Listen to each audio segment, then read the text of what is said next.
তো ভোট শেষ হয়ে গেল। ব্যাপারে যে একটা জিনিস ভালো লাগে আমার, যে প্রতি বছরই দেখা যায় যে ভোটের পর মানে নেতা চেঞ্জ হয় না, কিছু নামটা চেঞ্জ হয়, ডানপন্থী থেকে বামপন্থী আর বামপন্থী থেকে ডানপন্থীতে আসে। কিন্তু যাই হোক, কিন্তু যে পাবলিক গুলা ডান্স করে ভাই বিদায় মিছিলে, এ মালগুলা চেঞ্জ হয় না।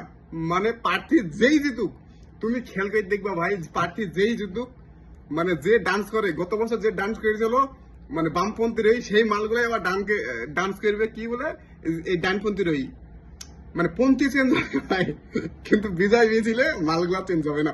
ওই একই মাল তুমি দেখবা সব প্রার্থীর ওই ডান্স করবে। গত বছর যাকে হারিয়েছিল তার ওই ডান্স করছে, এই বছর আবার ওকে হারিয়ে আরেকজনের এই ডান্স করছে। মানে ব্যাপারটা বেশ খুব ভালো লাগে এইগুলা। মানে ডানপন্থী বামপন্থী নেতারাও, কিন্তু পাবলিক বিজয় মিছিলে কোনো চেঞ্জ নাই, আবির হবেই। তারপরে আমার স্টোরি হয়, বাপ তো বাপ रहेगा, বাপ তো বাপ रहेगा। মানে একটা জোশ ভাই।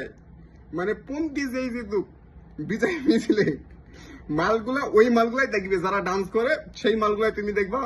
প্রত্যেক দল মানে যে জিতুক, ডাইন বাম খাল্লি বাল্লি মানে যেই জিতুক, তুমি ওই মালগুলাকে দেখবা ভাই। এই জিনিসটা বড় ভালো লাগে, ঠিক আছে না? নেতারা টাকা দিয়ে বিক্রি যায় ভাই, আমরা ফ্রিতে ডান্স করবো, ডিজে ভাড়া খাইতে 5,000 টাকা লাগবে, 5,000 টাকা মেলা টাকা না, লাগা ডান্স। তার সাথে আবার আবির ফ্রি।